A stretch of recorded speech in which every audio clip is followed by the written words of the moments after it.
"Get your delinquent hands off the steering wheel before I break them."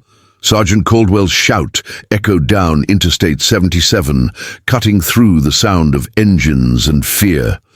In seconds, he ripped the door off Diana Hartwell's car, the metal creaking as if protesting along with her.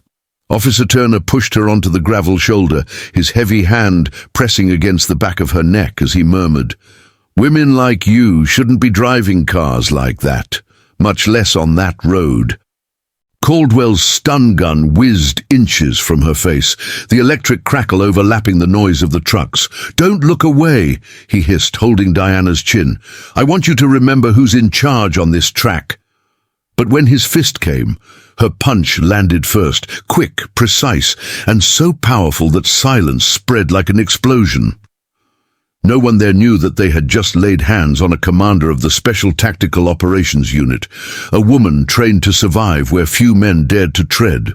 Before we continue this story, please comment on which city or country you are watching from. And if you haven't subscribed yet, now is the time. This is just the first twist in a story that will surprise you.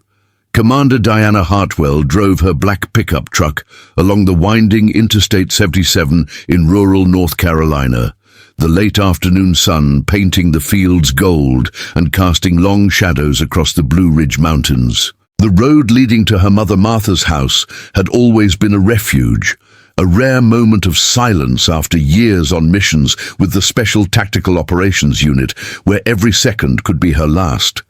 But that afternoon, something was wrong. In her rearview mirror, she noticed two police department vehicles maintaining the same distance for more than 15 minutes. Close enough to be noticed, far enough away to seem like a coincidence. Diana's trained instincts blared like an internal alarm. She maintained a steady speed, her body relaxed, but every muscle prepared to react. Suddenly, the engines of the vehicles roared. They accelerated together, one overtaking on the left, the other approaching from behind. The one in front cut sharply off, forcing Diana to brake hard. The sound of the gravel under the tires broke the silence of the evening as the pickup truck stopped on the shoulder. "Keep your hands where I can see them," ordered a hoarse voice through the megaphone. Sergeant Caldwell got out of the patrol car, his hand already on his holster. On the other side, Officer Turner advanced with the same air of disdain. Diana lowered the window just enough to speak, maintaining her protection. "Did something happen, gentlemen?" he asked calmly. Caldwell's gaze narrowed, and he approached like a predator. "When a woman like you drives a car like that, something's wrong. Get out of there before I drag you out." Diana's jaw clenched, but her voice remained steady.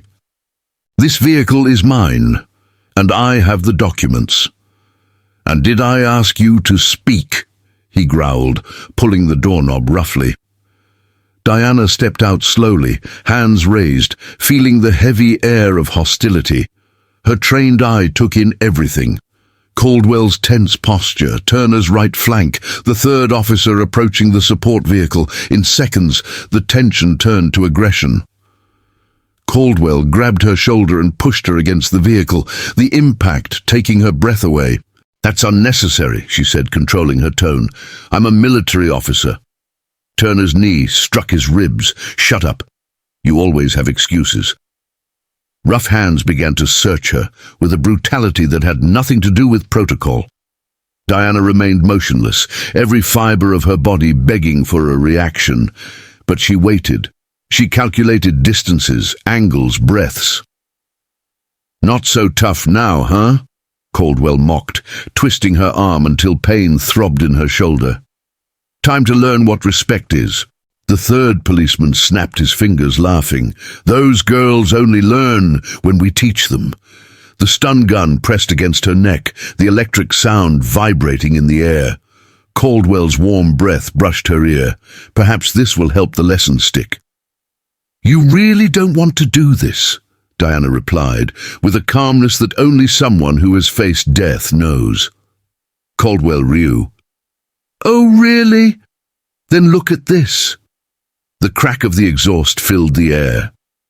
In the same instant, Diana moved. Her elbow shot back, striking Caldwell in the solar plexus. As he doubled over, she spun her body and threw him face first onto the hood of the car. Turner tried to draw his baton, but she ducked and knocked him down with a quick blow to the knee.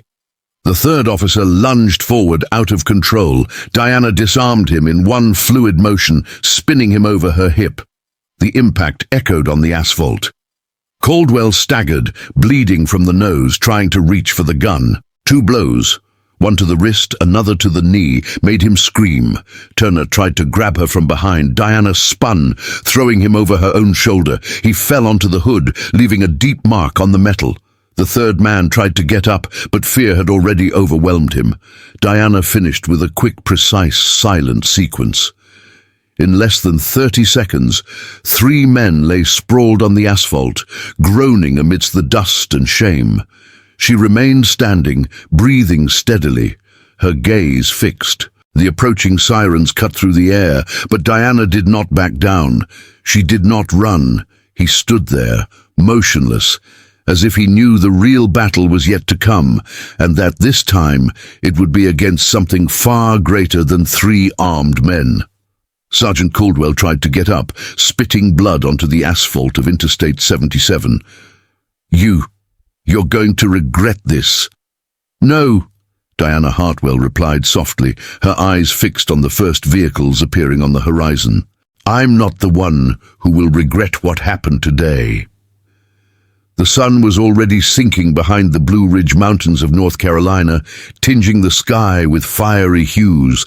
The same scenery that hours before had promised a peaceful journey home now resembled a battlefield. Sirens echoed, heralding a new battle. Diana remained steadfast, alert, her body serene but prepared.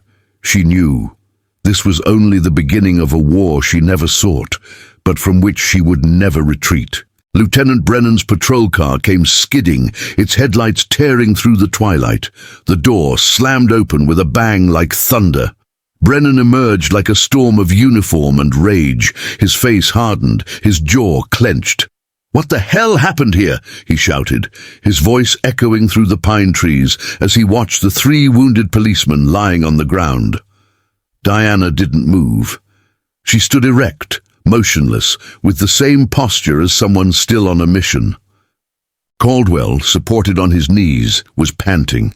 "She attacked us, Lieutenant. We were just conducting a routine traffic stop and—" "Routine?" Diana's voice cut through the air like steel. "You dragged me from my vehicle for no reason, assaulted me, and tried to electrocute me with a stun gun." Lieutenant Brennan stepped toward her, his hand firmly on his baton. "Shut up. 3 good police officers are injured because of you." "Good police officers don't assault civilians," Diana replied calmly, without moving a muscle. The baton cut through the air without warning. Anyone else would have been hit. But Diana saw it first, the slight movement of the shoulder, the shift of weight on the hip. She twisted her body, deflecting the blow with her forearm and positioning herself out of reach. Brennan roared, unleashing a flurry of furious blows. Each one hit only the air. Diana didn't attack. She simply wasn't where he expected her to be. His control was absolute, his movements precise. "Stay still," he roared, panting. "Just as your men ordered me to stay," she replied, deflecting another attack. While they were kicking me, searching me, and threatening me, a small crowd was beginning to gather at the side of the highway. Cell phones were raised, recording everything. The brightness of the screens contrasted with the darkening sky. Brennan noticed, and his fury intensified. "Seize those phones! Confiscate everything! This is a crime scene!" The reinforcements hesitated. Some moved toward the witnesses, but their gaze always returned to Diana, the woman who had single-handedly taken down 3 police officers. No one wanted to be next. Brennan lunged again, aiming for her knees. Diana intercepted the blow, catching the baton mid-swing. For a moment they stood motionless, locked in a silent duel, his blind rage against her lethal discipline. Then, with a fluid spin, Diana used the lieutenant's own momentum to unbalance him. He stumbled and fell to his knees. The baton grazed the asphalt. She could have destroyed him right there, a precise blow to the kidney, another to the back of the neck, but she simply stepped back, her hands raised. "That's enough, Lieutenant. We both know that approach was illegal." "Illegal!" he shouted, trying to compose himself, sweat dripping down his face. "The only illegal thing here is assaulting police officers. Immobilize this woman now." The new police officers exchanged hesitant glances. They looked at their fallen colleagues, then at Diana's calm demeanor. Fear and duty clashed on their faces. "I won't resist," she said, her voice firm, almost serene. But everyone here saw what really happened. Two of them approached, stiff and hesitant. They gripped his arms tightly, pinning them behind his back. The handcuffs snapped shut with a loud, almost theatrical click. "You're under arrest for assault, resisting arrest, and attempted murder," Brennan spat, approaching her, his face contorted with hatred. "You have no idea what you've just started." As they led her to the vehicle, Diana watched the lieutenant give the order. "Isolate the area. I want all the cell phones, all the cameras, and find out what happened to the recording from the police car's camera." The drive to the county police station was silent and stifling. In the back seat, Diana watched every gesture through the partition. The officers in the front cast nervous glances in the rearview mirror, as if they were facing something much bigger than they understood.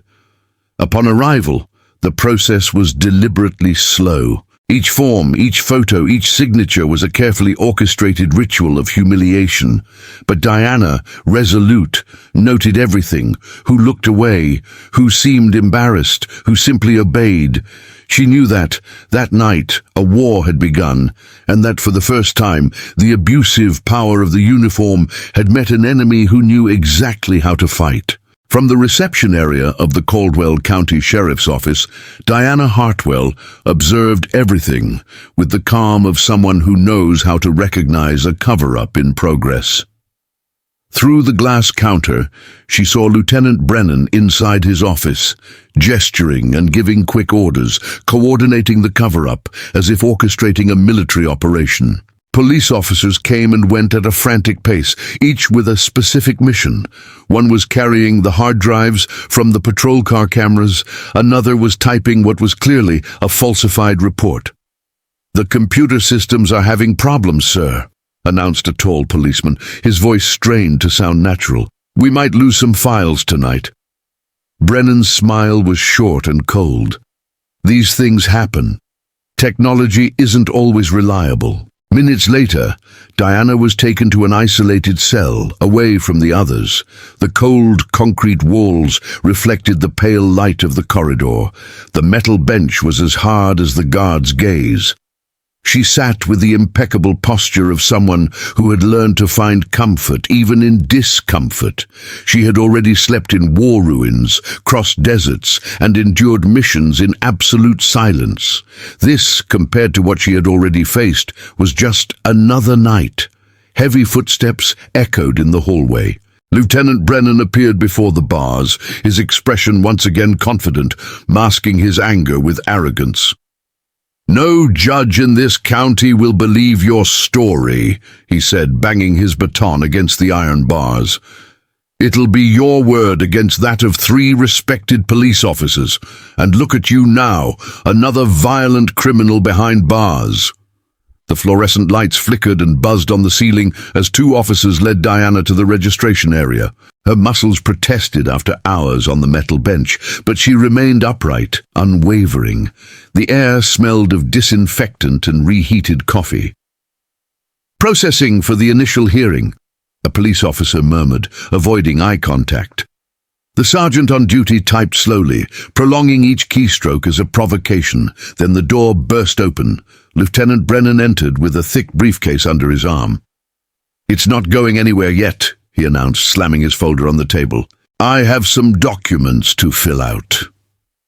The pages of paper scattered before him, aggression against police officers, resistance to arrest, and finally, attempted murder. "My favorite," he said sarcastically, holding up the form with a crooked smile. "That's absurd," Diana replied in a controlled tone. Several nearby police officers looked away, uncomfortable. "Really?" he retorted, feigning calm. "Sergeant Caldwell and Officer Turner tell a different story. They say you lost control during a routine stop. You used military techniques, almost killed them both, and now they're in the hospital because of you." "I want my phone call," Diana replied firmly, "and I'm requesting legal assistance." "Of course," Brennan said sarcastically. "Here we follow all the correct procedures, unlike those who think they can assault police officers and get away with it." His laughter echoed down the hallway. Shortly after, Diana was allowed to make a call. Less than an hour later, the sound of heels echoed across the linoleum floor. Attorney Rebecca Sullivan entered with a burst of authority, tall, confident, each step measured. Her eyes scanned the room with surgical precision.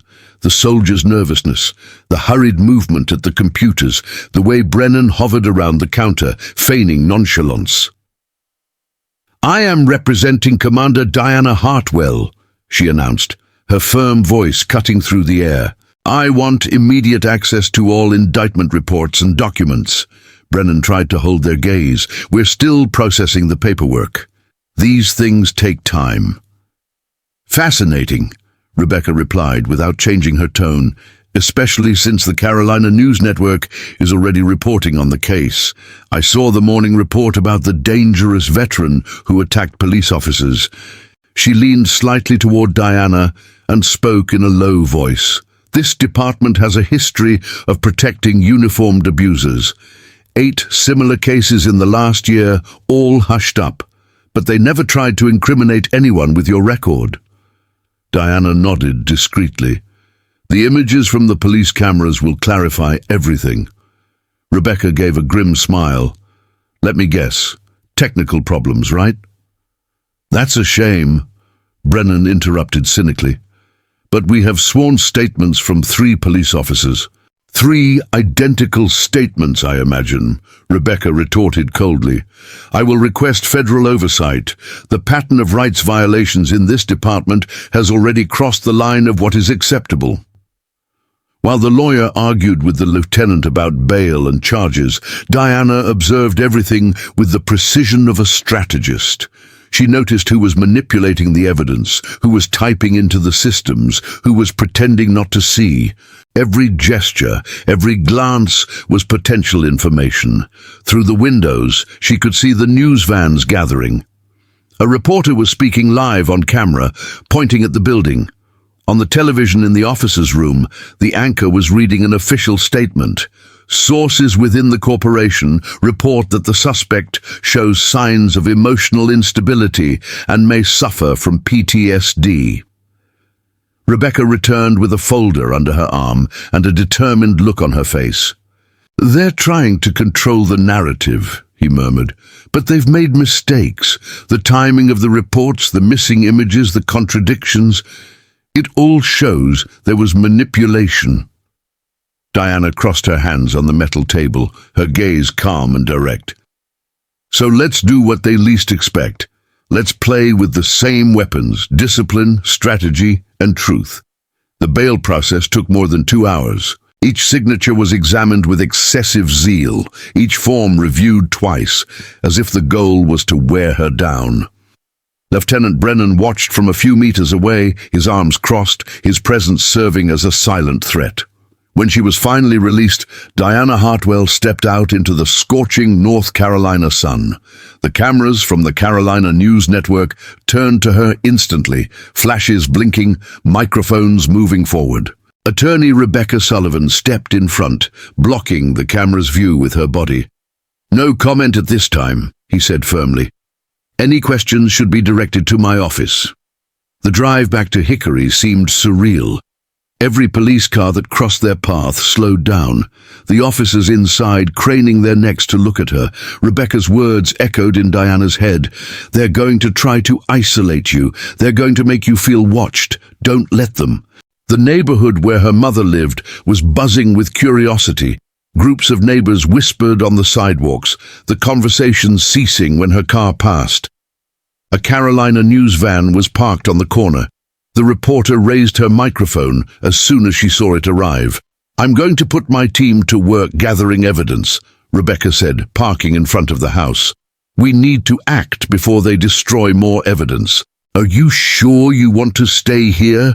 "This is my home," Diana replied firmly, "and no one will take it away from me."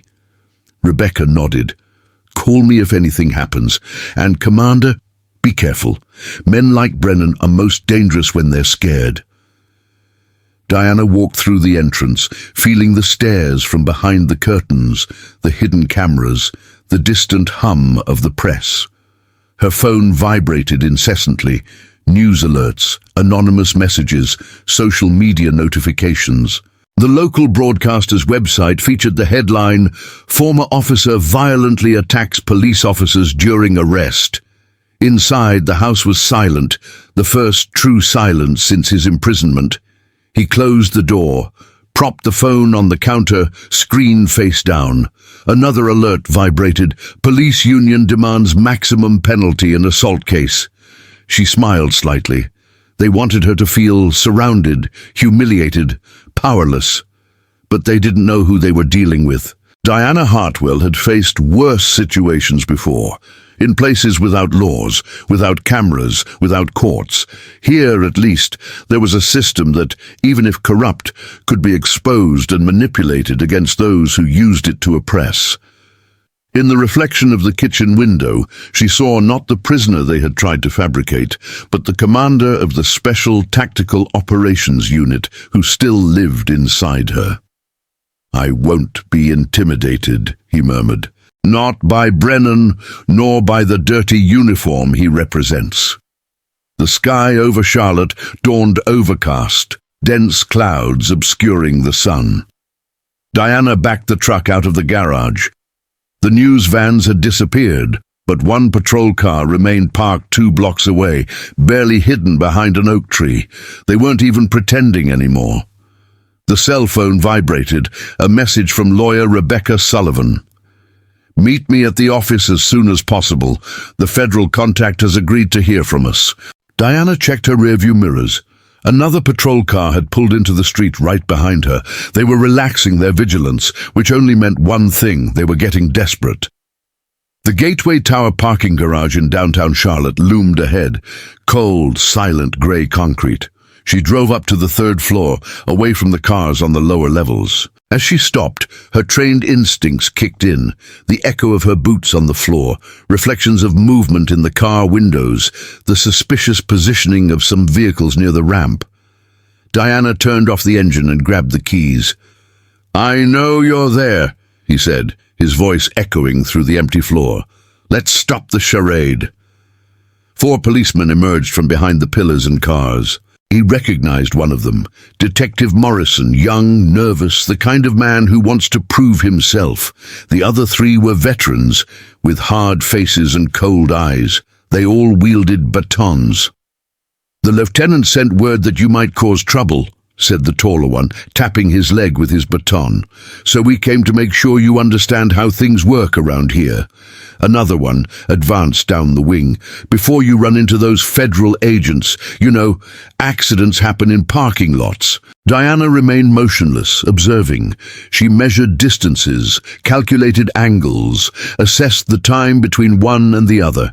They were poorly positioned, scattered, focused on blocking her instead of acting together. Amateur mistakes, mistakes that would be costly.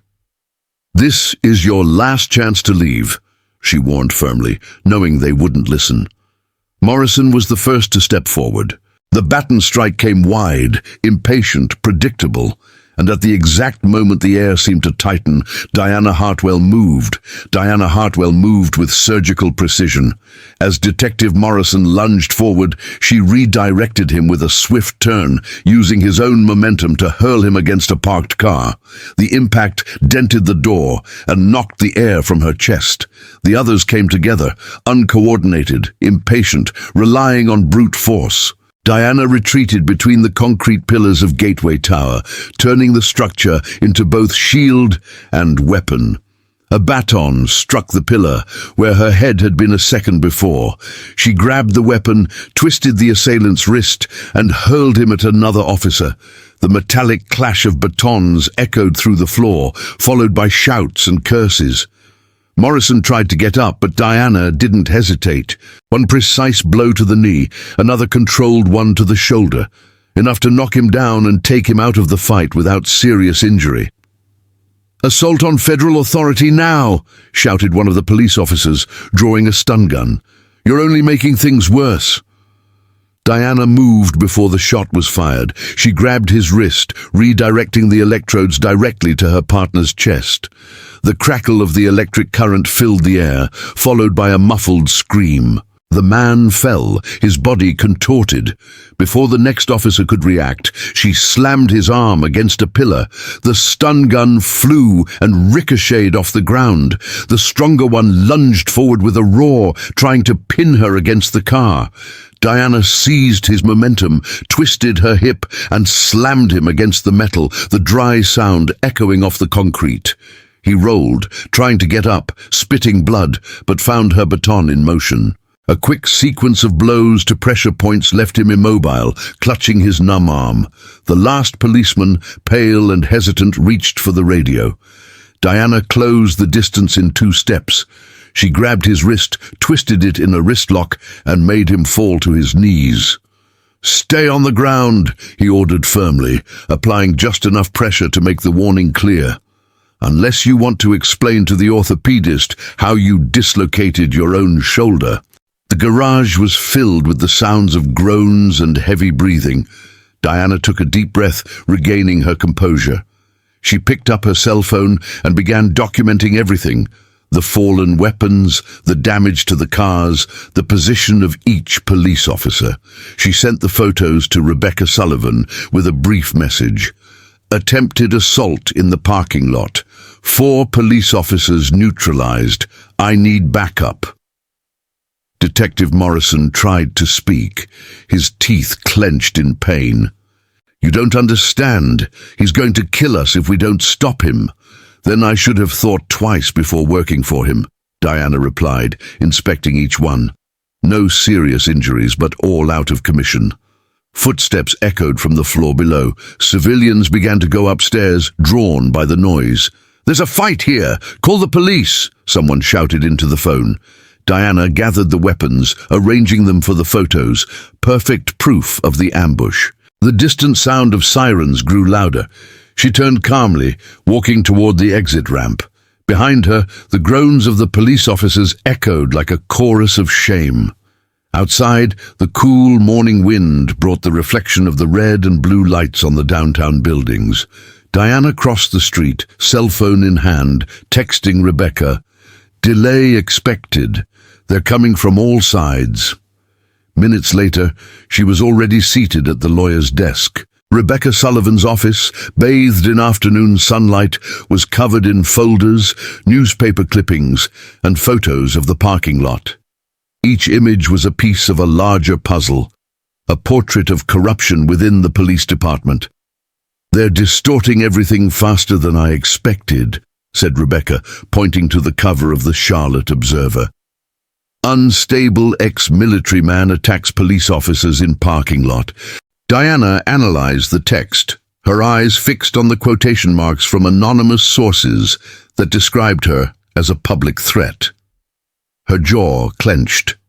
They moved quickly. "Brennan is more cunning than he seems," Rebecca commented, leafing through another folder. "My contact at the district attorney's office said he spent the entire morning with Prosecutor Westfield right after the incident." "Let me guess," Diana replied coldly. "They're trying to speed up the process." Rebecca nodded. "They are claiming a risk to public safety. They want to judge her before we have time to gather evidence of corruption." Diana stood up, pacing back and forth. Her gaze was steady, controlled. "So they think they can bury me quickly." She turned to Rebecca. "But what they don't know is that the only thing more dangerous than a wronged woman is a trained woman who still believes in the truth." The clock read 2:37 p.m., when Diana looked out the window. Sirens blared in the distance, and the sun reflected off the downtown buildings. The battle that had begun on the road was now moving to the courts, and she was more than ready to fight. The thick carpet in the office muffled Diana Hartwell's footsteps as she walked down the hallway lined with diplomas and civic awards.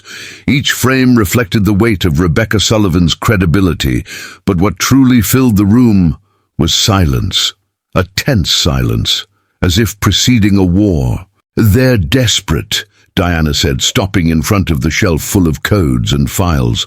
"Those police officers earlier today were scared, not just of me, but of Lieutenant Brennan.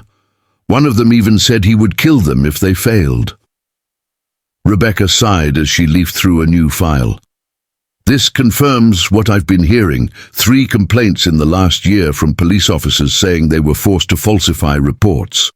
All dismissed without investigation. The pattern is clear: internal intimidation and imposed silence." Diana approached the window, observing the calm movement of Tryon Street, where pedestrians passed by, oblivious to the decay growing within the system that was supposed to protect them. "We need to move up the hierarchy. This has gone beyond the limits of the local department. It's time to involve the Department of Justice." "I have a contact there," Rebecca replied, typing on her cell phone. "Special Agent Marcus Webb, an expert in institutional corruption cases. He's been trying to find a loophole to investigate North Carolina for months. Your case could be the door he needs."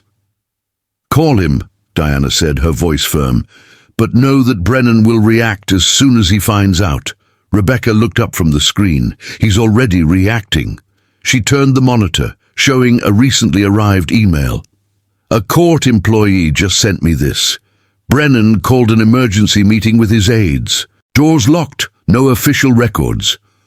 Diana crossed her arms, her gaze hardening, planning the next step. "Worse," Rebecca said. "He threatened the family of one of his subordinates. My source said he was out of control, repeatedly saying he needed to restrain you before you caused more damage."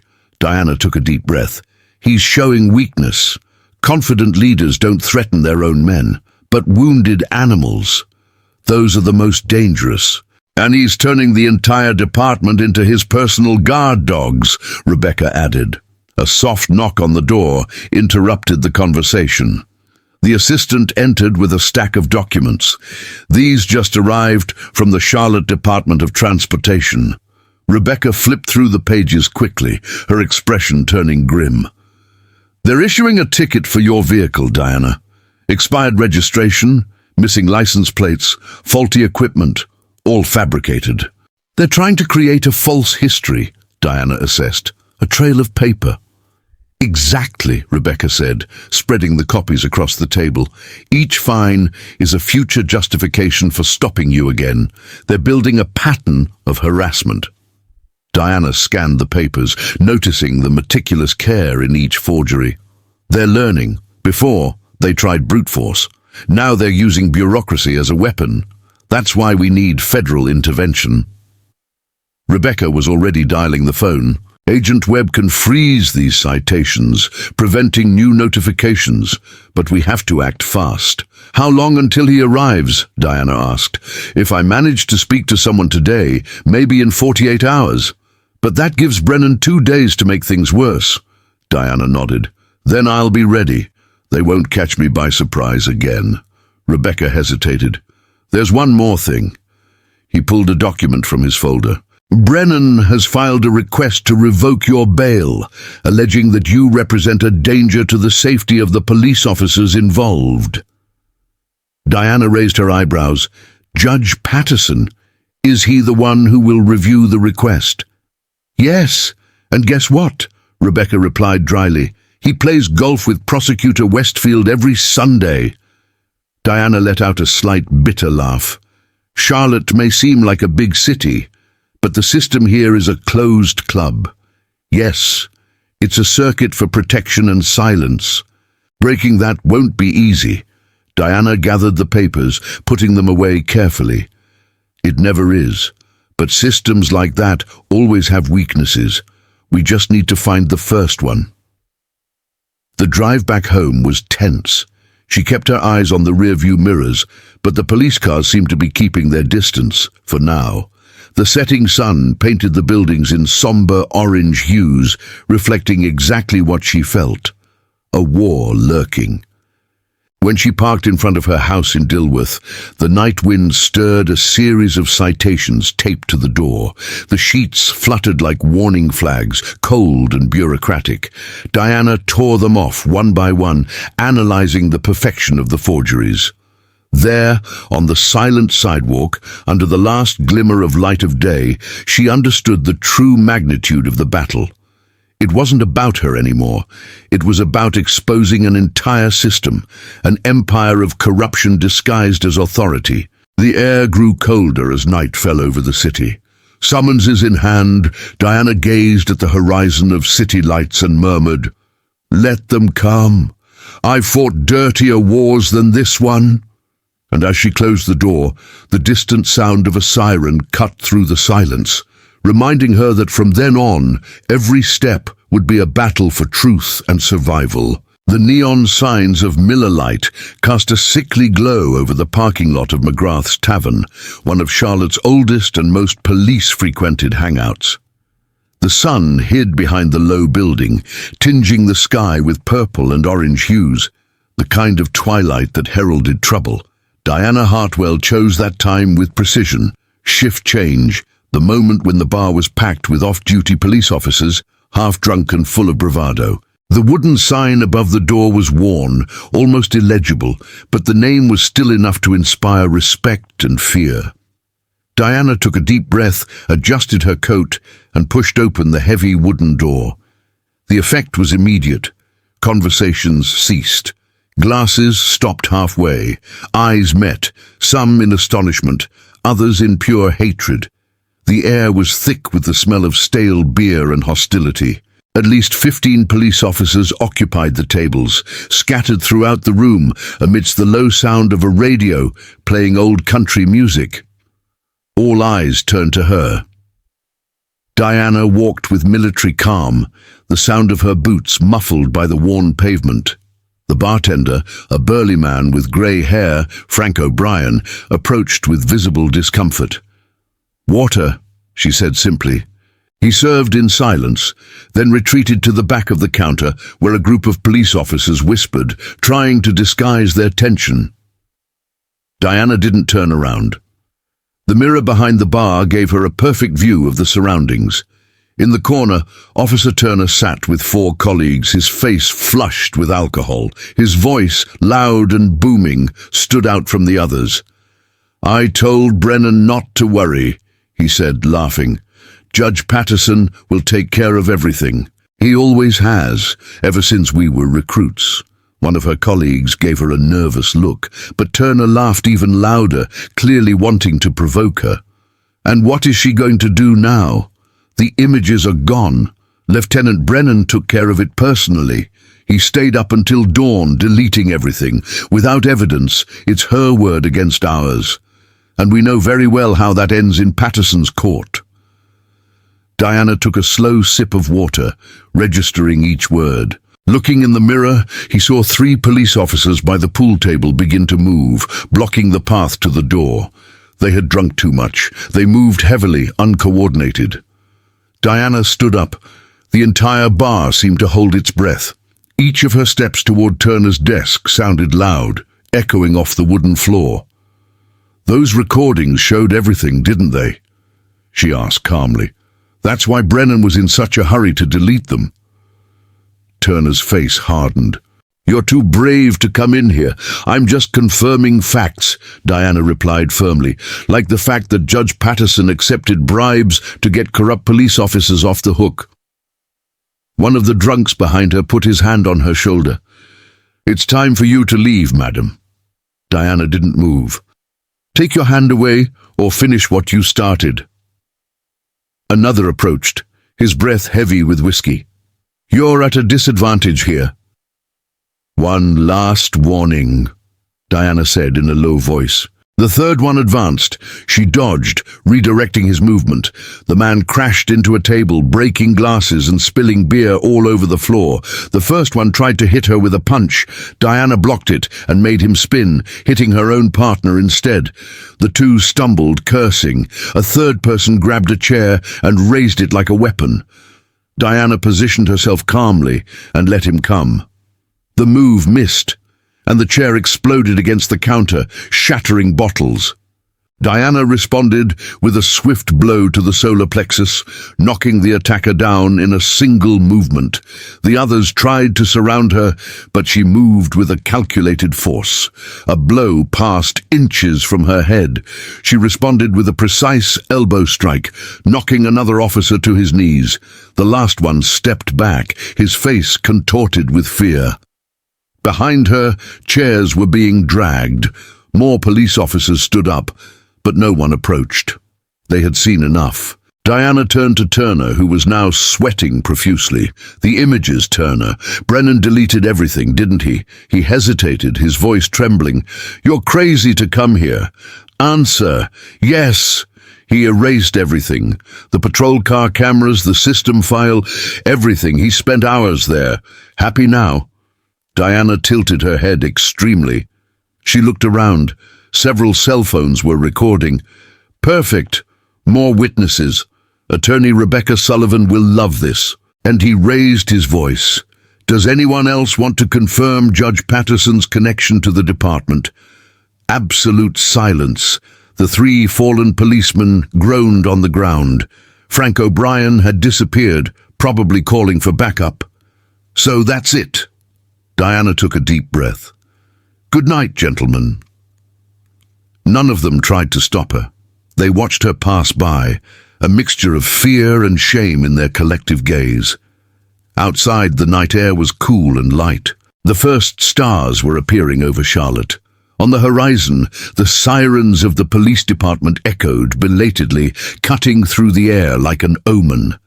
But when they arrived, Diana had already vanished into the darkness, leaving behind only broken glasses, recording cell phones, and the sound of the truth beginning to leak out. She had what she needed. Diana Hartwell picked up her cell phone and began rapidly typing to Rebecca Sullivan. Lieutenant Brennan personally destroyed the evidence. Patterson is involved. I have recorded confessions. The pieces were starting to fall into place, each confrontation revealing more of the web of corruption that stretched from the bars to the courts. The door to McGrath's tavern opened behind her. A hoarse voice, filled with anger and pain, echoed, "This isn't over." Diana didn't even turn around. Those threats no longer carried weight. They were echoes of a wounded system, sustained only by men who didn't know what to do when fear shifted sides. The real war wasn't against drunks in uniform.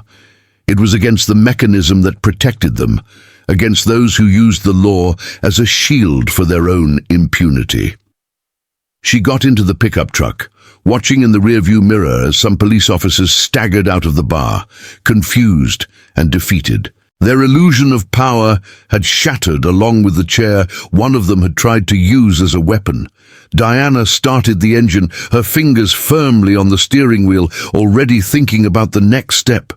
The images had been deleted, but now she had witnesses, recordings, and confessions, enough to start turning the tide. The sirens of the police department echoed in the distance, but she was already walking away, leaving behind broken furniture, wounded egos, and the first real cracks in the wall of silence. The morning sun was rising on the horizon as she turned onto Interstate 85, the asphalt reflecting the golden glow of a new day.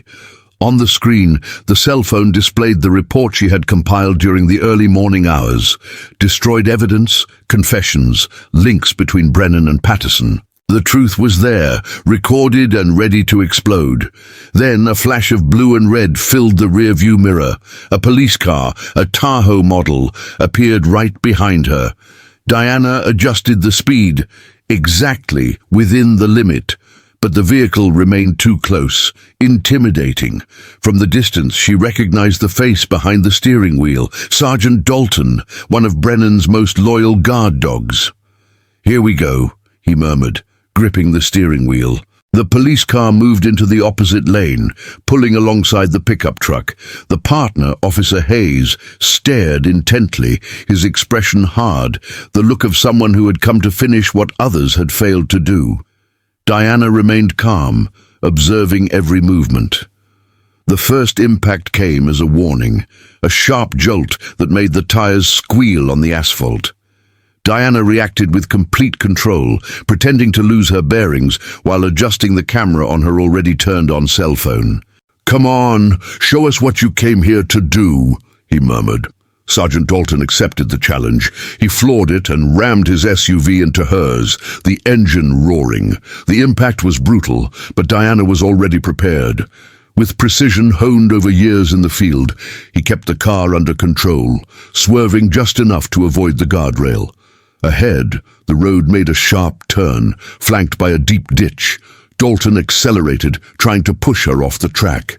Diana took a deep breath, counted to 3, and then slammed on the brakes. The vehicle sped ahead, overtaking the target. "Amateur mistake," he said, seeing the despair reflected on their faces. The department's SUV skidded, its wheels smoking. Diana turned the steering wheel slightly and applied a technical tap to the rear side of the vehicle, a perfect intervention maneuver. The result was devastating. The vehicle spun out of control, crossed both lanes, hit the embankment and rolled over, coming to rest upside down in the ditch. Steam was escaping from the crushed engine. Diana stopped the car precisely, getting out with her cell phone still recording.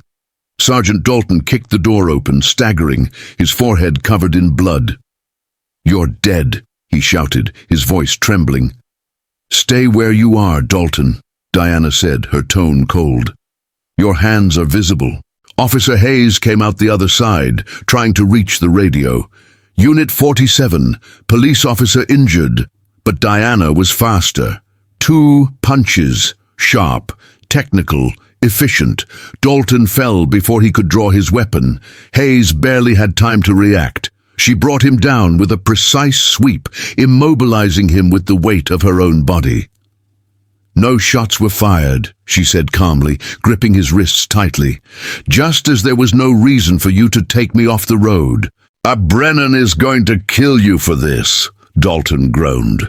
"Add that threat to the recording," Diana replied coldly, taking their handcuffs and attaching them to the guardrail of the overturned police car.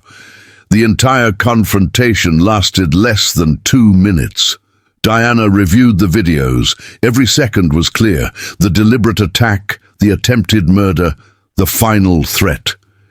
He made 3 copies, sending one to Rebecca and another to the office of Special Agent Marcus Webb. As the wind howled across the hills and sirens drew closer in the distance, Diana Hartwell climbed back into the pickup truck.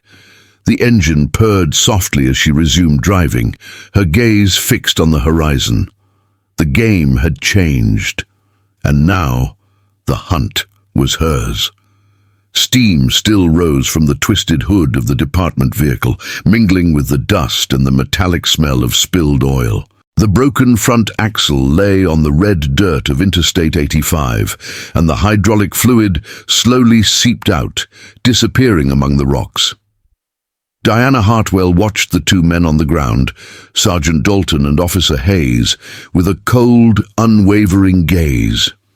They stared at her with a mixture of hatred and fear, the same look of someone who realizes too late that their power is gone.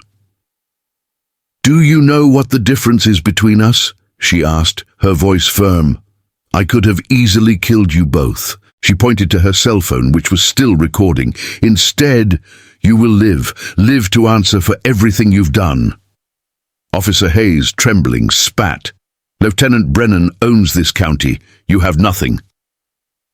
Diana gave a half smile, a sarcastic one. "Nothing? Look around." He indicated the devastated scene. "Your vehicle's destroyed. Your weapons on the ground. Your handcuffs attached to your own bumpers. The attack failed. Do you still think Brennan is winning?" No one answered. The only sound came from the distant crackle of sirens, echoing through the valley, reinforcements finally responding to the interrupted distress call. Diana checked her watch, calculating the time. She would still be able to get to Rebecca Sullivan's office before the meeting with Special Agent Marcus Webb. "The reinforcements are coming, aren't they?" he said sarcastically. "Well, tell them they don't need to run. I'm not going to run away." She opened the truck door and started the engine. "I will be at my lawyer's office filing a formal complaint for attempted murder and police assault." He looked at them one last time. "Send more men. Then we'll add witness intimidation to the list." She started driving slowly, watching in the rearview mirror as the white cloud of vapor dissipated under the rising sun. That smoke looked like a flag of surrender, the symbol of a system beginning to crumble. Let them come, he thought. Each attack of theirs only proves how rotten they are. The sirens grew louder behind her, but Diana maintained the precise speed limit, her gaze fixed on the horizon. The phone vibrated, a message from Rebecca confirming receipt of the videos. Immediately following that, another alert. Special Agent Marcus Webb's office was requesting an immediate interview. The road stretched out ahead, long, empty, bathed in the North Carolina sun. Behind them, the department's cars were closing in, but it didn't matter. The attack had failed, and with it, the entire narrative that Brennan was trying to maintain. Diana looked in the rearview mirror one last time. The overturned Tahoe was still emitting smoke. I could imagine Dalton and Hayes trying to explain the disaster to their arriving colleagues, but the truth was recorded, every second in high definition, and their lies wouldn't survive the images.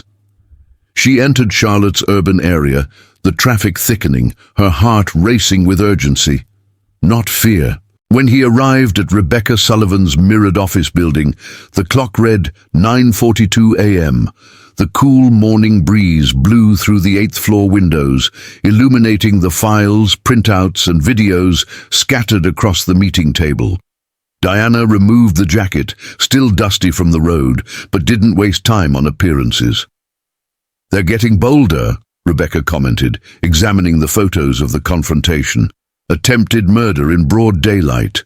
Brennan must be desperate." Diana nodded and opened the laptop. "Listen to this." He pressed play on the recording of Officer Turner, drunk in the bar, bragging about the connection between Patterson and Lieutenant Brennan. The audio was crystal clear. "That's the missing piece," Rebecca said, writing it down. "Proof that corruption goes beyond the department. It goes all the way to the courtroom." A knock on the door broke the silence. The assistant announced, "Special Agent Marcus Webb has arrived." The man entered, dark suit, steady gaze, controlled voice. "Commander Hartwell," he said, shaking her hand, "I spent the morning reviewing your evidence. And first of all, I apologize. It took an attempted murder for someone back in Washington to finally pay attention." "You can call me Diana," she replied, watching him intently. No trace of complicity, only determination. Webb opened his folder. "A federal investigation has been opened. Their documentation is impressive. Military precision, cross-angle shots, intact chain of custody. But what worries me most is the pattern." Rebecca Sullivan added, "This isn't isolated brutality. It's systemic." He nodded. "We have already identified 5 years of similar cases, all involving Lieutenant Brennan or police officers under his command." Diana crossed her arms, her gaze hardening. "So now the whole country will see what really happens when the law is used to protect criminals in uniform." Rebecca placed her hand on the table. "And you'll see what happens when someone like you decides not to keep quiet." The sun streamed through the window, illuminating Diana's face. She took a deep breath. The sound of sirens, now distant, was no longer a threat. It was merely the echo of a corrupt empire beginning to crumble. All the cases targeted black drivers, all with evidence that mysteriously disappeared, explained Special Agent Marcus Webb as he flipped through the pages of the dossier. Diana Hartwell nodded gravely. "Except this time," she added. "This time, they chose someone who knew how to defend themselves and knew how to document everything." The federal investigator looked up, his features tense. "My team visited the Caldwell County Police Department earlier today." Panic ensued. Several officers requested immediate leave. Others began deleting files until we stopped them. "And what about Lieutenant Brennan?" Rebecca Sullivan asked, without taking her eyes off the laptop screen. "He left as soon as he saw our badges," Webb replied, "but we managed to mirror the servers before that." He opened a thick folder, spreading screenshots of internal emails across the table. "The alleged routine approach against you wasn't spontaneous, Commander Hartwell. Understood." The words came out like a verdict. "They monitored your car for days. Brennan personally chose the officers involved." Diana clenched her jaw. "Part of it is because I'm black and drive an expensive car," she said, controlling her tone, "but also because they knew I visited my mother. They wanted to hit me where it hurt." Webb confirmed with a slight nod. "They've used the same tactic before, threatening relatives to silence the victims." "Not this time," Diana replied, her voice low but firm as steel. Rebecca's phone vibrated. She read the notification and frowned. "Brennan has already reacted to the federal presence. He just called an emergency press conference for this afternoon at the department headquarters." "Let me guess," Diana said bitterly. "You're going to say I'm unstable, violent, a danger to society." Rebecca turned the laptop towards them. "Worse, he's portraying you as a threat to national security. He says your military training makes you a public risk." Webb shook his head. "Classic counterattack maneuver, but it won't work. We have his emails discussing how to provoke her into reacting. He wanted to push you into an armed confrontation. He just didn't expect you to survive." The room fell into a heavy silence. During the next hour, they reviewed everything: videos, reports, recordings. Webb ensured that the federal investigation would take precedence over any local charges, nullifying Judge Patterson's influence. Each new piece of evidence revealed layers of corruption. False reports, images from deleted cameras, manipulated dossiers. The video of the attack on Interstate 85 was shown again. "They're losing control," Webb observed, "and the more mistakes they make, the more dangerous they become." Diana crossed her arms. "Men like Brennan would rather destroy everything than lose control." At that moment, Rebecca's assistant came in with new information. Several police officers have requested to be relieved of their duties. Others are calling the FBI office directly, offering to testify. Webb took a deep breath. The line between law and justice is breaking down. When they realize they could face criminal charges, their loyalty to Brennan will end. "And he won't accept that," Rebecca said grimly. "His entire identity is based on appearing untouchable." Diana arranged the papers on the table, "so we make sure that every blow comes back to them. Every threat becomes proof. Every attempt to silence me is another item on the federal case file." They spent the rest of the afternoon adjusting their strategies. Rebecca would handle the legal aspects. Webb would expand the investigation to the Department of Justice. And Diana, once again, would return to the field, ready to document every step. "Pay close attention," Webb warned as he put away the files. "Brennan takes this personally. He senses the power slipping away, and he's going to react." Diana closed her folder, noticing how much space the documents already occupied. 5 boxes of evidence, all born from attempts to silence her. In the building's lobby, Rebecca accompanied her to the elevator. "We'll resume taking depositions tomorrow. Do you want my team to take you?" "I'm fine." Diana replied. "They've learned that direct confrontation with me doesn't work." The elevator doors opened. Her reflection in the steel wall showed a calm but alert woman. When the doors opened on the ground floor, the afternoon light flooded the lobby. Outside, an unmarked Ford Fusion was parked across the street, its windows tinted, two men inside pretending not to look. Diana Hartwell saw them perfectly, and for the first time, he didn't look away. Because now, every attempt at surveillance was further proof and another step in the downfall of an entire corrupt empire. Diana Hartwell adjusted her jacket, making sure her cell phone was still discreetly recording in the inside pocket. Let them observe, he thought. Let them see what true strength is. Every second the department watched her was further proof of the collapse of a system that was rotting from within. The desperation of the leadership became visible with each passing hour. Officers abandoning their posts, accusations popping up on social media, and Brennan's untouchable power crumbling under the weight of federal evidence. And Diana intended to see it all through to the end. The wooden benches in the Mecklenburg County Courthouse creaked as she entered the crowded courtroom. There wasn't an empty seat. Journalists, activists, citizens, and victims of police abuse were crammed all the way to the hallway. Rebecca Sullivan walked beside her, folders under her arm. Special Agent Marcus Webb was already waiting for her, seated in front with a stack of documents and expert reports. On the other side, Lieutenant Brennan maintained what remained of his arrogance alongside the department's lawyer, his face rigid and his gaze grim. Judge Catherine Stevens entered, and everyone stood up. Unlike Judge Patterson, who was removed from office for direct involvement in the corruption scheme, Catherine was known for not bowing to political pressure. She sat down, leafing through the day's motions. "Let's start with the federal exams," he declared firmly, gesturing to Webb.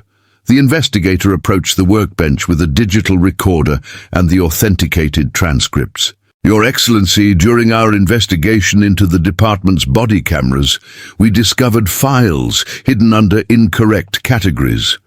They had been deliberately concealed, even though corporate policy requires them to be preserved for at least 90 days. Lieutenant Brennan shifted in his chair. The lawyer leaned in, whispering hurriedly in his ear.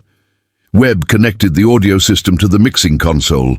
The first recording is from Sergeant Caldwell's microphone at the moment of the approach to Commander Hartwell. The sound filled the room. "Driving Daddy's car, I bet. Those girls love showing off what they haven't earned." The next voice was that of Officer Turner. "Time to teach respect. Just be careful not to leave marks where the camera is."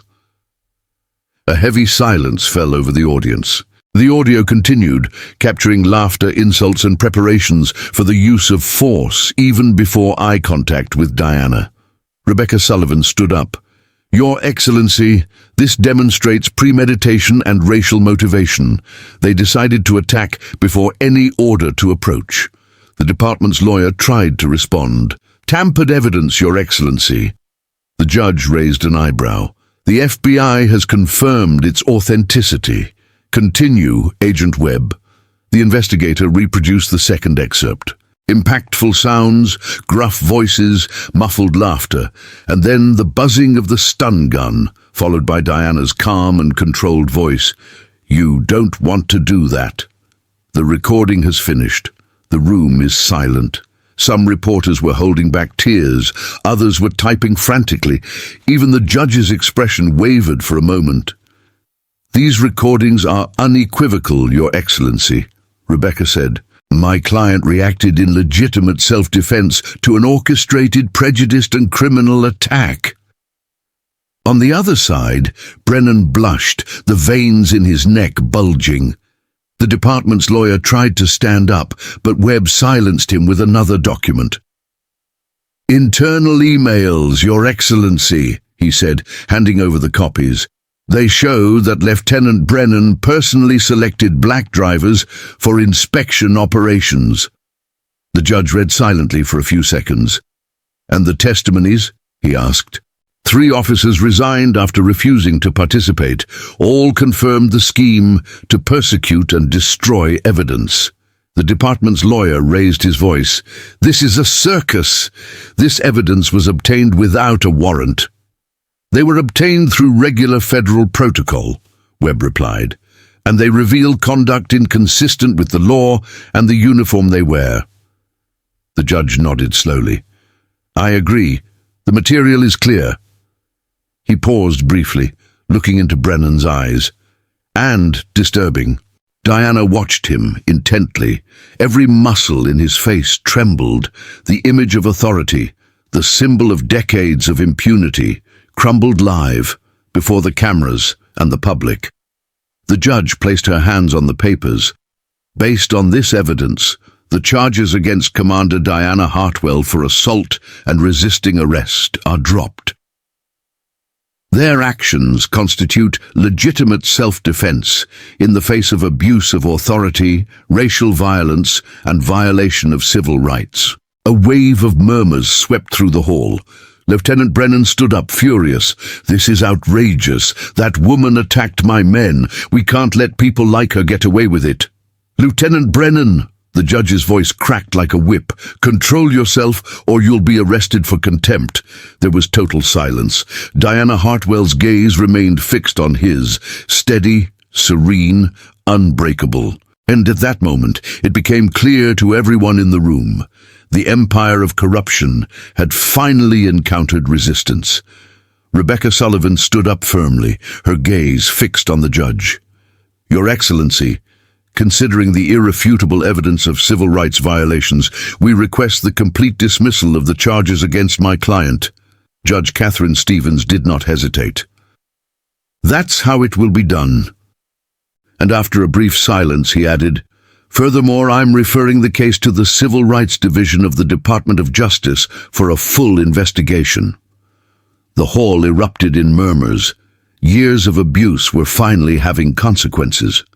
Diana Hartwell maintained an upright posture, her face serene, but inside she felt the first real relief since the night she'd been dragged from the truck at gunpoint. Lieutenant Brennan stormed out of the bank, shoving reporters and ignoring camera flashes. His lawyer could barely keep up with him. He was already an isolated, demoralized figure. The judge turned to Diana. "Commander Hartwell, this court deeply regrets what you suffered. The state has failed in its duty to protect citizens from abuse of power." Diana nodded respectfully. "Thank you, Your Excellency." As soon as the hammer struck, the room was transformed. Citizens, journalists, and activists surrounded Diana and Rebecca, offering their support. Special Agent Marcus Webb joined them, his once stern expression now lighter. "This is just the beginning," he said quietly. "We already have new complaints coming in, other victims, other names." "Great," Diana replied. "Let them all come. This whole system needs to fall." In the corridors of the Mecklenburg County Courthouse, the noise from the press grew louder. Cameras, microphones, and flashes turned towards the 2 women. Rebecca answered the questions, but Diana stood firm as she made her way to the side exit under the midday sun, reflecting off the building's windows. For the first time in weeks, the air felt breathable. It wasn't the end, but it was the first real victory. The murmur of the crowd echoed like a tide of liberation. On the steps, black and white people exchanged stories, displaying makeshift banners and signs. "Justice for all. End police impunity." Rebecca approached. "This decision sets a precedent. Other victims will be able to file civil lawsuits. It's the beginning of something big." Diana watched the crowd and felt the warm breeze on her face. "Their power has always depended on isolating their victims, Rebecca. Now that isolation is over." The sunset was gilding the facade of her house when Diana parked in the garage. The body, finally relaxed, felt lighter. The day in court had been a battle won, the first real crack in Lieutenant Brennan's armor. She picked up her briefcase and coat, allowing herself a small smile. She entered, took off her shoes, filled a glass with water, and stood in silence, reliving the words of Judge Catherine Stevens. The state failed you, but today it has begun to correct itself. Validation brought peace, but more than that, it opened doors for those who were still silent. Perhaps, just perhaps, the system could change. The phone vibrated on the counter. The mother's name, Martha, appeared on the screen. Diana answered with a smile, but the voice on the other end wasn't hers.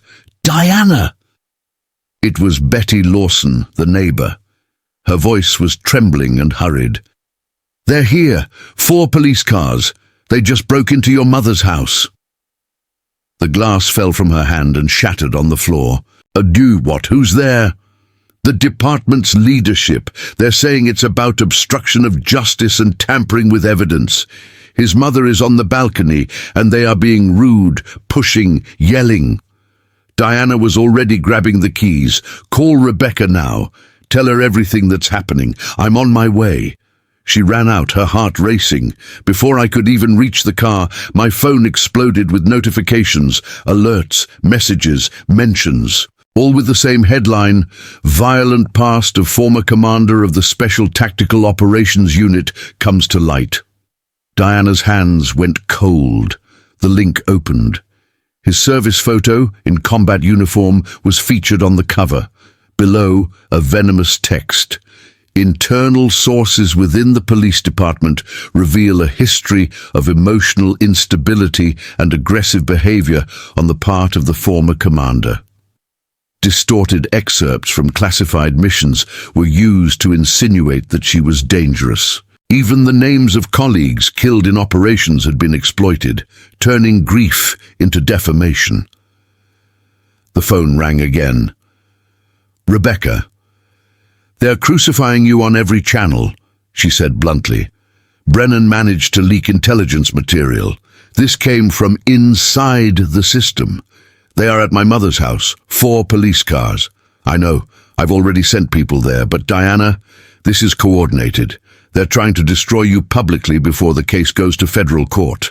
A loud bang echoed through the room. Diana looked out the window. TV crews crowded the lawn, cameras in hand, lights on. The headlines kept scrolling up the screens. The press, manipulated by the system, tried to portray her as the villain. News vans were parked in double rows on the quiet street in the Dilworth neighborhood, their lights flashing like a media ambush. They're here too, Diana Hartwell said on the phone, her voice cold and controlled. Don't interact. Don't respond to anything. On the other end of the line, Rebecca Sullivan reinforced, they're trying to provoke you in order to distort your reaction later. The knocking on the door intensified. Flashes streamed through the curtains. Reporters jostled each other. Microphones raised, shouts pierced through the glass. Commander Hartwell, is it true that you were removed from your post for excessive use of force? Did her experience in the Special Tactical Operations Unit make her unstable? Are you currently undergoing psychiatric treatment? Diana moved away from the windows, her body on alert, her tactical senses activated. The home environment, once a refuge, now seemed like a target under a spotlight. She walked through the rooms with silent steps, assessing lines of sight, entry routes, and blind spots. The phone vibrated again. Betty Lawson, her mother's neighbor, spoke breathlessly. Diana! They handcuffed her! Her mother is crying, but they won't let me near her. They're saying she destroyed evidence, but she was just on the balcony. Is she hurt? Diana asked, her tone serious. Yes.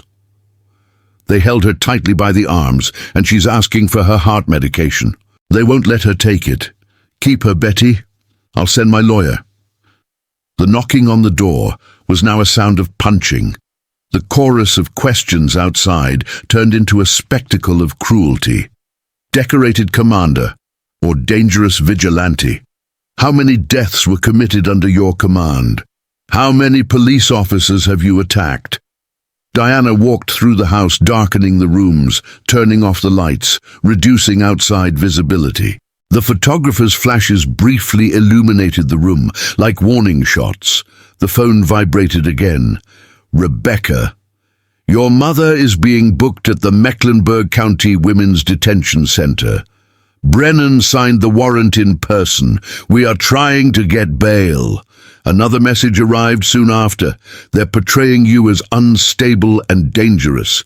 They want you to lose control. Don't react. Diana sank onto the sofa, her heart pounding.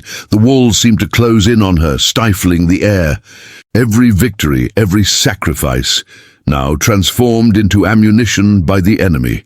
Lieutenant Brennan had achieved what he wanted. He used her past in the Special Tactical Operations Unit as a weapon of defamation, distorting missions, lying about dead colleagues, and insinuating emotional instability. The hungry media repeated each lie as if it were the truth. Outside, reporters fired questions at her, trying to hurt her. Did you take pleasure in using lethal force in operations? How many people died under your command? Should someone with his history be allowed to walk free? She thought of Martha, alone in a cell without her medication, and felt her chest tighten. He thought of his fallen comrades, now turned into sensationalist bait. He thought of the dozens of victims who still lived in fear of the name Brennan. The house was plunged into darkness. Diana didn't move. He let the silence settle, allowing the anger to transform into clarity. The system wouldn't stop. Of that, she was certain. It would continue, hurting innocent people, distorting truths, destroying lives. Unless she destroyed it first. The flashes returned, transforming the room into an intermittent sequence of light and shadow. But Diana hardly noticed. His mind was already in another mode, operational, analytical, lethally focused. He mapped connections, reviewed mental files, and identified vulnerable points in Brennan's power structure. She had tried to follow protocol. She had tried to trust the system. But the system had sent his mother to prison. And now the war was personal. The night passed without sleep. When the first light of morning filtered through the blinds, streaking the room with striped shadows, Diana was already ready. Cold shower, protein bar, black coffee, every gesture measured, every breath controlled. On the floor, the black briefcase awaited. Inside it, the evidence gathered with surgical precision, recordings, records, schedules, bank transfers, testimonies. The reporters reacted when she opened the gate. Microphones and cameras were turned against her like weapons. But Diana Hartwell didn't look at any of them. She continued on, straight ahead, silently. Because at that moment, she was no longer defending herself. I was planning the counterattack. TV cameras followed Diana Hartwell to her black SUV, recording her every move with the eagerness of someone waiting for a slip-up. But she didn't react at all. Not a glance. Not a word.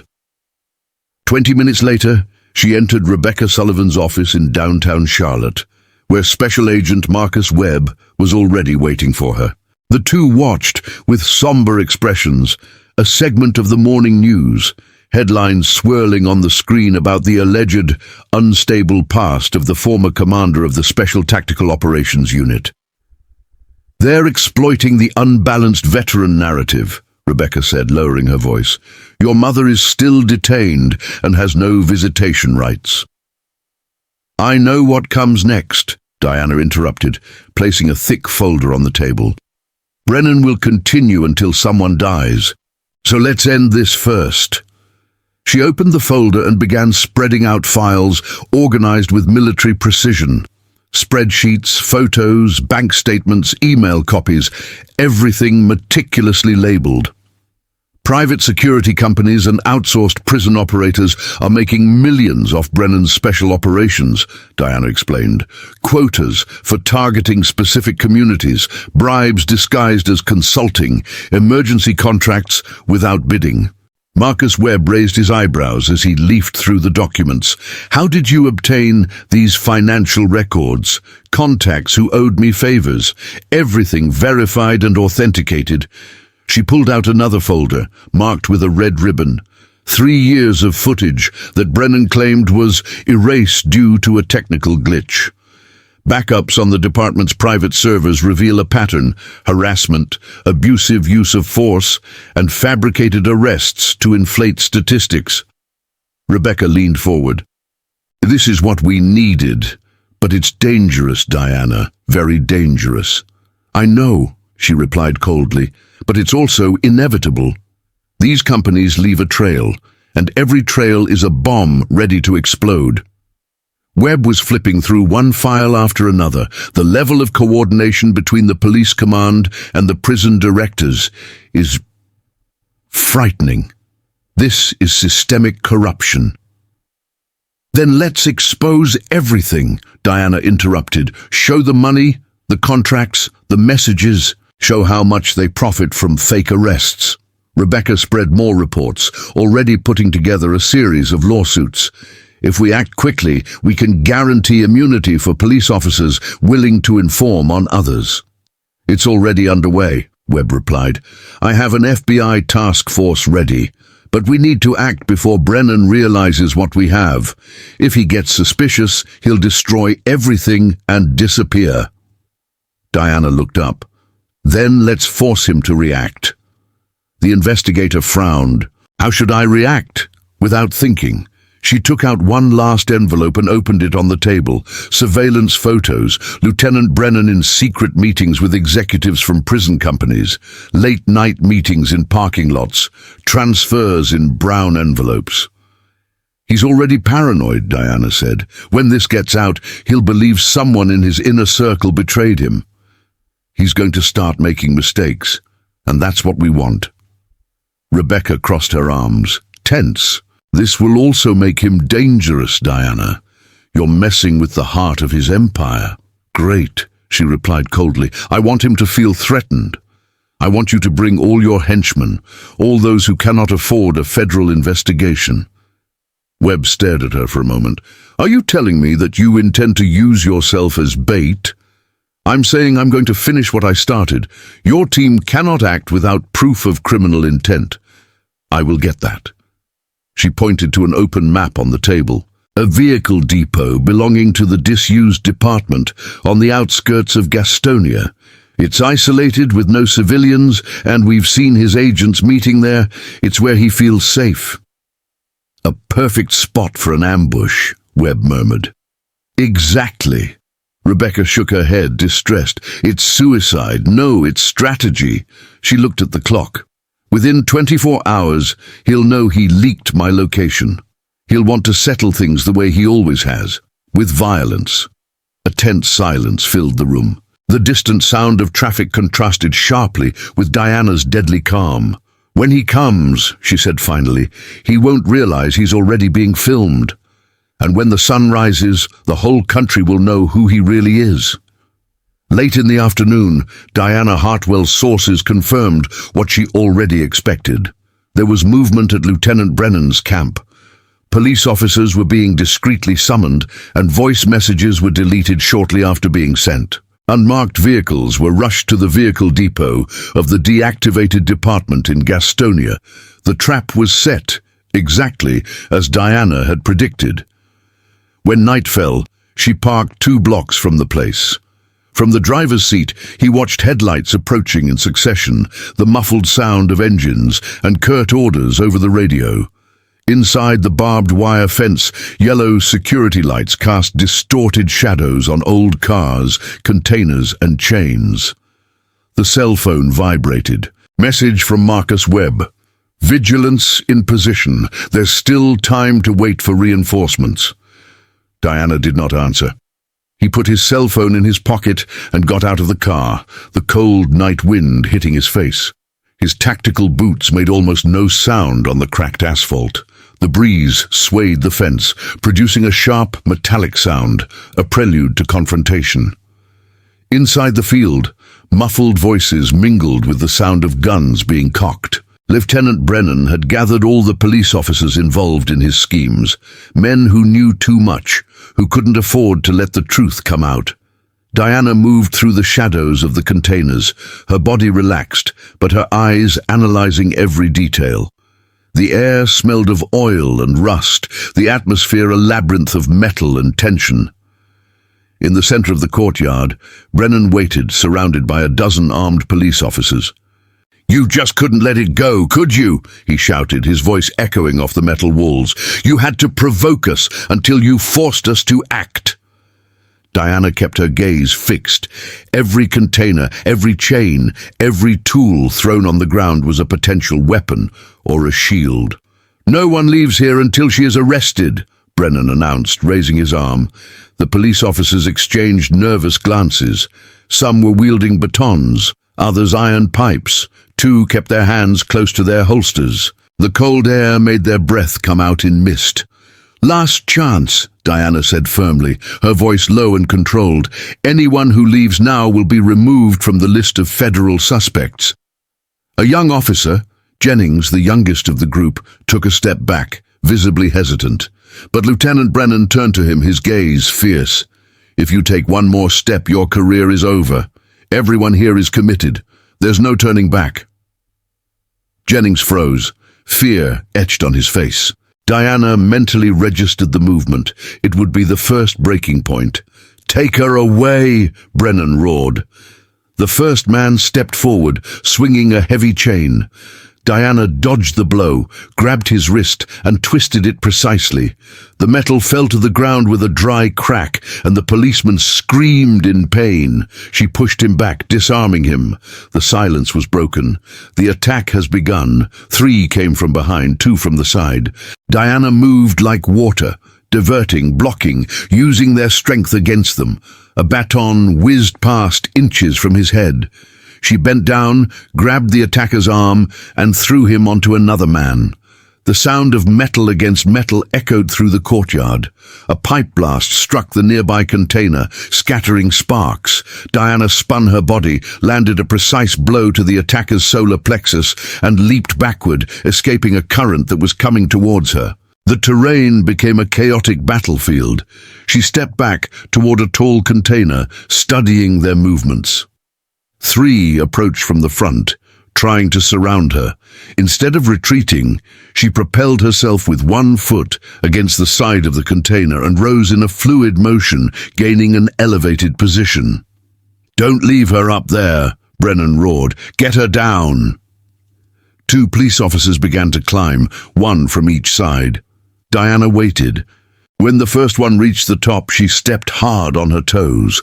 He screamed and collapsed. The second man managed to grab the container, but she grabbed his wrist and pulled hard, throwing him upwards and causing him to roll on the metal surface. Down below, the rest of the group moved in circles, like wolves surrounding prey they didn't understand. One of them tried to throw a wrench, which ricocheted behind her. Diana observed everything. Every position, every shooting angle, every weakness. Brennan retreated, organizing a new attack. 4 policemen guarded the corners, 3 held chains. Jennings, the younger one, remained standing there, trembling. Another police officer climbed up behind her. Diana heard the sound of boots on metal, turned her body, and intercepted him. He blocked with his forearm, trapped his arm, and with a sharp twist, threw him out of the container. His body fell on top of 2 colleagues, knocking them down like dominoes. That's when Lieutenant Brennan lost control. "Use your weapons!" he shouted, spitting out anger and fear in equal measure. The echo of the order hung in the heavy air, and Diana knew. From that moment on, there was no turning back for any of them. The dry sound of several holsters being opened echoed through the dark courtyard, and before anyone could react, Diana Hartwell was already in motion. She ran along the edge of the container, the echo of her boots mingling with the first crackles of gunfire. The bullets sparked against the metal, streaking the air with brief flashes. At the corner, she grabbed a hanging chain and slid to the ground, using the container as cover. In the shadows, he found the chain he had kicked earlier. He wrapped one end around his wrist, testing the weight. Voices were approaching from all sides, quick orders, panting breaths, fear disguised as bravery. She waited, her body motionless, her mind calculating every sound. A baton suddenly appeared, attempting to force her out. Diana caught the blow with the chain, pulled hard, disarming the attacker and throwing him to the ground. Another police officer dove under the container, wielding a pipe. She deflected the blow, redirecting its force against the metal itself. The sound of the impact echoed through the courtyard like thunder. Screams, running. More police officers arrived, forming a semicircle. Diana stepped out from under the roof, the chain whipping through the air. Steel wrapped around a police officer's legs. She pulled him away, using his body as a shield, while the others opened fire. 2 shots ricocheted off the container. She pushed him against her colleagues and spun away, moving like water, fluid and relentless. Every step, every strike, every breath was pure calculation. She used the terrain against them, making them stumble over debris, bump into each other, and get entangled in their own chains.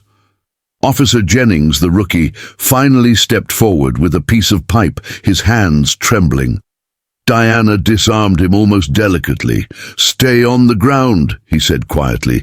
"This isn't your fight." He stepped back, fear mingling with relief. Brennan was shouting from the center of the courtyard, his voice hoarse and furious. "Come on, you cowards, take her down!" But half of his men were already down. Broken bones, twisted joints, courage drained. Those who remained hesitated, exchanging uncertain glances. Diana climbed into a dilapidated car, the chain dangling from her hand. 2 police officers came from opposite sides. She jumped between them at the exact moment they struck. Their weapons clashed with a loud bang, and the 2 staggered, dazed. Diana twisted her body in a low, creeping motion and knocked them down onto the concrete, leaving them groaning. Now there were 8 police officers left. Spotlights swung, casting flickering shadows across the destroyed scene. "Form up!" Brennan yelled, his face sweaty and tense. "Don't let her eliminate you." The men lined up, trying to appear composed. 2 with Glock pistols, 3 with batons and iron pipes, others with chains and pieces of rebar ripped from the rubble. Diana was breathing steadily, her gaze cold. Every distance, every angle, every escape route was calculated. A broken rearview mirror gleamed near his foot. She kicked him, grabbing him by the plastic handle. "Last warning," he shouted. "Drop your weapons and get out of here." One of the police officers responded with a dry shot. Diana was already moving. The rearview mirror reflected the flash of the shot, deflecting the bullet's trajectory, which ricocheted without hitting her. Before he could aim again, she threw the mirror. The shrapnel cut his hand, causing the pistol to fall to the ground with a cry of pain. 2 police officers with chains attacked at the same time. Diana rolled, the currents cutting through the air above her head. She grabbed a piece of rebar, blocked one of the loops, and secured the other to the ground. One strong tug, and they both lost their balance. "Behind you!" Brennan shouted. A blow from a baton came from above. Diana lifted the rebar, blocking the impact with precision. The baton shattered into pieces, flying through the air. She twisted the grip and struck the attacker in the chest, who fell to the ground gasping for air. The second gunman tried to flank him. Diana grabbed the nearest police officer and threw him against the windshield of a car. The glass shattered, and the shooter recoiled to protect his face. She lunged forward, a swift blow to the fist, another to the chin, and he collapsed. "She's not human," one of them shouted. "Shut up and fight!" Brennan roared almost hysterically, but it was too late. The last men attacked all at once, without tactics, without control. Diana swept through the chaos like a torrent. A blow grazed her shoulder. She grabbed the barrel, spun around, and knocked the attacker down. A chain wrapped around her arm. She pulled, delivering a knee strike that knocked the air out of her enemy. Everything was precise. Nothing was wasted. She used their weight, their rhythm, their fear. A police officer raised an iron bar. Diana ducked, grabbed his wrist, and aimed the blow at the other's knee. They both fell, screaming. The sound of metal, boots, and groans filled the air. The warehouse in Gastonia had turned into a private battlefield, and for the first time, Lieutenant Brennan's army was in complete disarray. The sound of the last impacts still echoed between the containers. when Diana Hartwell stood motionless in the center of the yard, surrounded by groaning bodies, fallen weapons, and dust suspended in the air, illuminated by the headlights. His chest rose and fell with slow, controlled breaths. His muscles were still tense, but his gaze, cold, impassive. She wasn't celebrating. There was nothing to celebrate. Lieutenant Brennan remained standing, a little behind the overturned cars, pistol in hand, his sweaty face reflecting the flickering light of the spotlights. For a moment, the two stared at each other. The ultimate symbol of corruption, facing the woman he had tried to destroy. "It's over, Brennan." Her voice sounded firm yet calm, laden with an ancient weariness. "Your men are wounded. The cameras have already recorded everything. Every shot, every order, every word you said." He laughed, a dry, humorless laugh, almost a sob. "Do you think this changes anything? Do you think anyone will believe you? You don't have to believe, you just have to see." At that moment, Marcus Webb's surveillance team's drones appeared above the courtyard, the deep sound of their propellers filling the night air. The blue lights cut through the darkness. For a moment, Brennan looked up, surprised, and that split second was enough for Diana to move. She moved forward in a straight line, dodging the last shot. The shot exploded beside her, but she was already too close. With a swift move, he twisted his arm, knocked the gun to the ground, and pushed him against a battered car. The impact echoed like thunder. Brennan tried to fight back, but his body no longer obeyed him. Diana grabbed the collar of his uniform and pressed it against the metal sheet. "You imprisoned me. You humiliated me. You tried to destroy my mother. He tried to turn what I am into a monster. But look around you, Brennan. Your empire is over." He tried to spit, but his voice came out trembling. "You think you won? This will disappear, Hartwell. It always does. The system protects me." Diana moved closer, her face just inches from his. "The system you created is being filmed, and for the first time, you're no longer the one controlling the cameras." The headlights of several vehicles appeared on the horizon, accompanied by the deep sound of sirens. But these were not Brennan's men. They were cars from the FBI and the Department of Justice, coordinated by Marcus Webb. The investigator got out of the vehicle wearing his bulletproof vest and with a stern expression. Behind him, federal agents lined up with flashlights and cameras. "Lieutenant Brennan," Webb's voice echoed, "you are under arrest for racketeering, corruption, attempted murder, and obstruction of justice. Everything that happened here is documented." Brennan looked around like a cornered animal.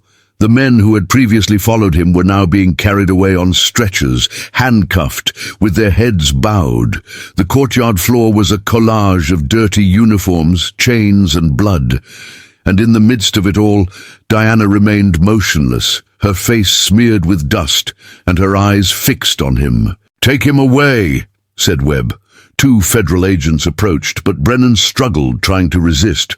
"This is a hoax," he shouted. "She's a criminal. You're making a mistake."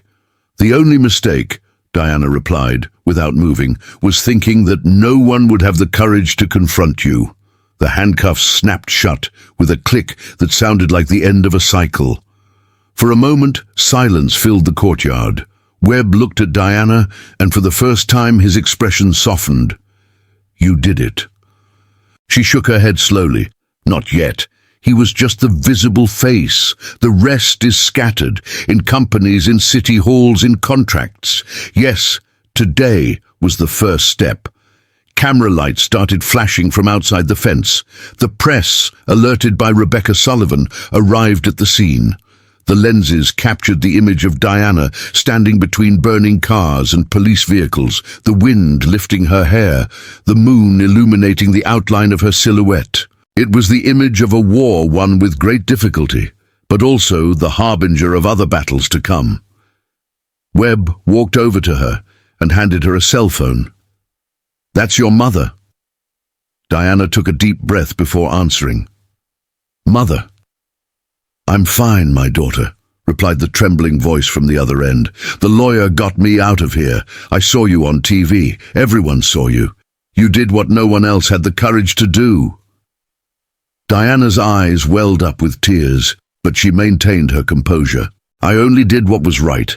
She hung up the phone and watched as the federal agents took the detainees away.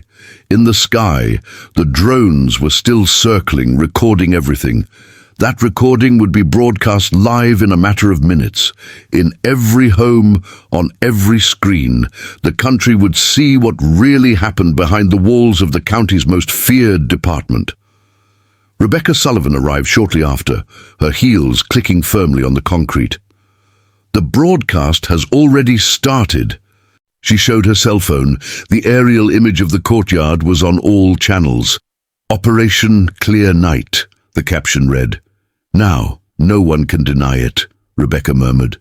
"No," Diana replied. "Now, they'll have to choose a side." The wind blew harder, scattering the dust and dry leaves across the patio. The sky, previously overcast, cleared slightly, allowing the moon to shine on the vehicles. Diana walked slowly to the gate, where a crowd was beginning to gather. Locals, journalists, curious onlookers, all wanting to see up close the woman who had single-handedly faced an entire army. The flashes went off as she walked by. None of them blinded her. On the contrary, it was the first time that light was not a weapon against her. Webb approached one last time. "What are you going to do now?" She gazed at the horizon, where the sirens faded into the night. "What I've always done," he replied, "protecting those who can't defend themselves. But now, with the country watching." She walked away, her firm footsteps echoing on the asphalt. Behind her, destruction stood as witness. Ahead lies the future, uncertain, dangerous, but ultimately open. As she walked, a still-on camera recorded the moment she passed by a piece of crumpled shipping container. On the side, a faded sign reflected the moonlight, Depot 23, the district number that tried to silence her. Diana stopped, looked at the symbol, and smiled slightly, not arrogantly, but with the serenity of someone who knows she has won the first battle in a much larger war. The city lights twinkled in the distance, as if each one represented a story similar to hers, silenced, extinguished, but still alive. The FBI's aerial camera slowly ascended, revealing the entire yard, destroyed vehicles, twisted containers, and Diana's tactical body walking away, alone but unbreakable. The narration from the on-duty reporter echoed over the images broadcast on national television. Tonight, former Commander Diana Hartwell exposed a corruption scheme within the police department itself. For the first time, the country saw the truth. And it didn't come from within the system, but from those who had the courage to confront it. And so, beneath the distant sound of sirens and the crowd beginning to applaud, Diana disappeared into the darkness of the avenue, with her fate sealed, not as a fugitive, but as the woman who made the world see. Sometimes courage lies not in winning a battle, but in refusing to remain silent in the face of injustice. Stories like Diana's remind us that the truth can be suppressed for a time, but never destroyed. Silence protects power, and breaking it is the first step toward changing what seems impossible. Comment which city or country you're watching from. Tell us how this story made you feel. And if you're not already subscribed, take the opportunity to subscribe to the channel and follow the upcoming stories. Every comment, every like, and every new subscription helps keep alive this voice that refuses to accept injustice as its destiny.